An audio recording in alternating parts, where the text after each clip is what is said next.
Que a graça e a paz do nosso Senhor Jesus Cristo esteja convosco nesta quarta-feira. Estamos aqui para a nossa leitura diária da nossa lição número 2, sempre ressaltando, lição número 2, a Igreja de Jerusalém, um modelo a ser seguido. E hoje, quarta-feira, o nosso texto, nossa leitura diária está lá no livro de Atos dos Apóstolos, capítulo 2, verso 42, Verso 42. E a palavra de Deus vai nos dizer: e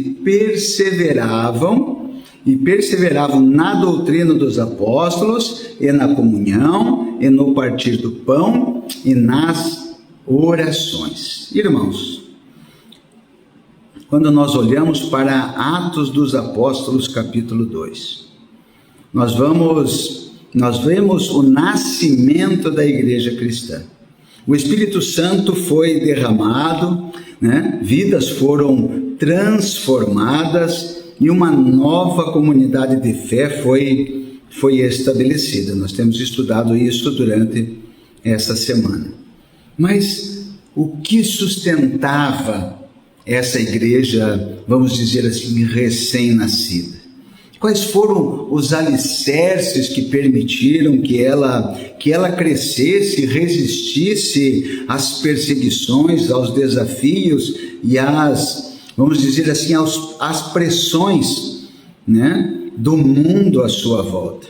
E aí agora nós entramos no verso 42, que ele vai nos apresentar pelo menos 4 pilares fundamentais sobre os quais a igreja de Jerusalém foi edificada, e que continuam sendo indispensáveis, sim, para a igreja de Cristo em todos os tempos, no nosso tempo de agora.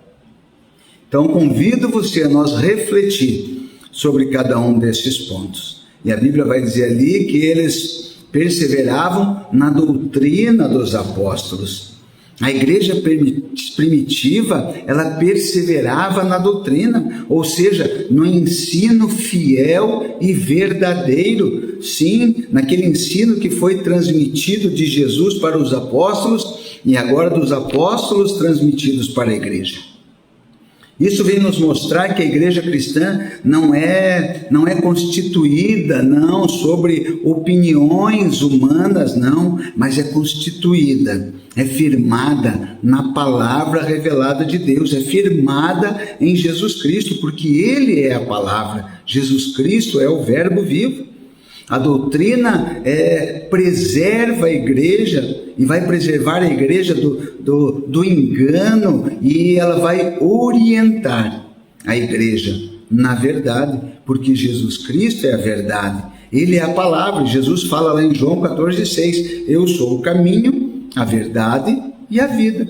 Então hoje mais do que nunca é necessário, irmãos, para nós estarmos firmados, perseverando na doutrina, é necessário nós amarmos a palavra de Deus, é necessário nós estudarmos a palavra de Deus, é necessário nós vivermos a palavra de Deus, que é a nossa sã doutrina.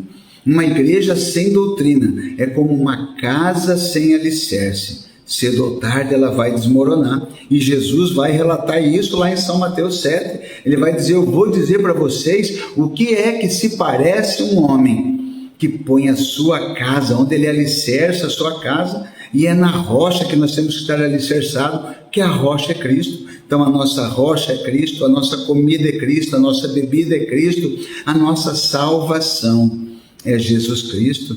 Então a nossa doutrina é Jesus Cristo, porque em tudo que nós vamos fazer, o que é que nós faríamos, o que é que Jesus faria se estivesse no nosso lugar?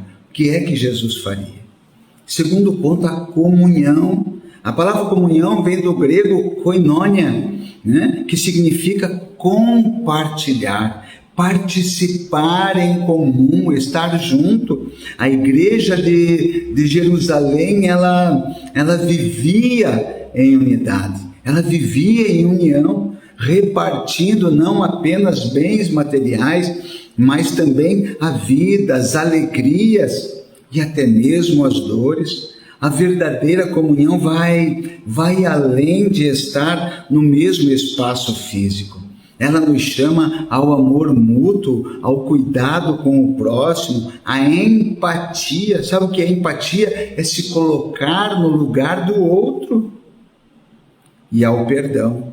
Lembrando que nós também podemos falhar. Nós também somos humanos e erramos. Não é só os outros que erram, não. Então, assim como nós perdoamos alguém, pode ser que eu tenha que pedir perdão. É na comunhão que revelamos ao mundo que nós somos um só corpo, nós somos o corpo de Cristo. E aqueles irmãos também estavam unidos na doutrina, na comunhão, no partir do pão. Esse termo pode referir-se tanto, vamos dizer, que as refeições em conjunto, quanto a ceia do Senhor, né?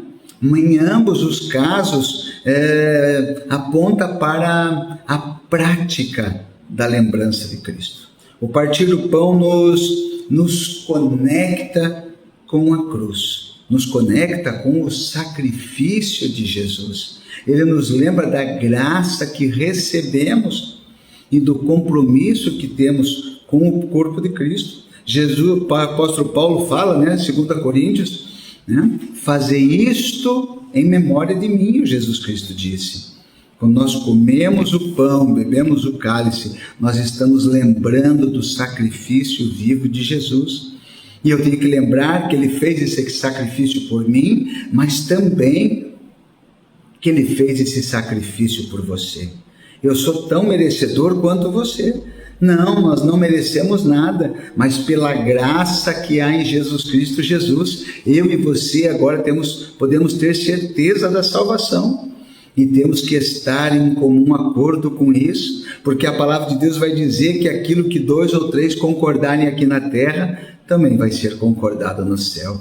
Então, uma igreja saudável jamais perde de vista o que Jesus Cristo fez por ela. Jesus morreu por mim e por você, por isso nós temos que estar em comunhão, por isso que nós temos que estar perseverantes, principalmente nas orações. E a Bíblia diz para nós orarmos uns pelos outros.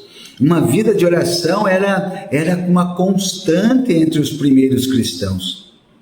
Nós vamos ver que quando Pedro estava necessitado da oração, a igreja estava reunida orando.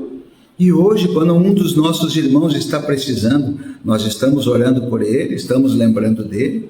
A Bíblia vai dizer que eles oravam junto, que eles clamavam por direção juntos, que eles intercediam pelos necessitados juntos, e eles buscavam o poder de Deus para a missão, para poder suportar as tentações e fazer a obra do Senhor. A oração é um canal direto com o Pai. A Bíblia diz que quando Jesus Cristo agora estendeu seus braços na cruz do Calvário e entregou seu Espírito, o véu rasgou-se de alto a baixo e abriu-se a porta. Agora nós temos entrada direta ao Pai. Mas eu vou dizer para você, sem oração, a igreja se torna fraca. Sem oração, a igreja se torna seca e vulnerável. Mas com oração, a igreja é forte. Com oração, a igreja é ousada. Com a oração, a igreja é poderosa, porque é cheia do Espírito Santo de Deus. Então, esses 4 pilares, a doutrina, a comunhão, o partir do pão e as orações, não são práticas opcionais, não, elas são essenciais para a nossa vida. São essas práticas que sustentaram a igreja de Jerusalém e continuam agora sendo um modelo para nós. Então, ao nós agora estudarmos essa lição número 2 sobre a igreja de Jerusalém como um modelo a ser seguido, nós somos chamados a examinar como nós temos vivido, como nós como igreja local e como cristãos individuais das nossas casas, como é que nós temos nos portado?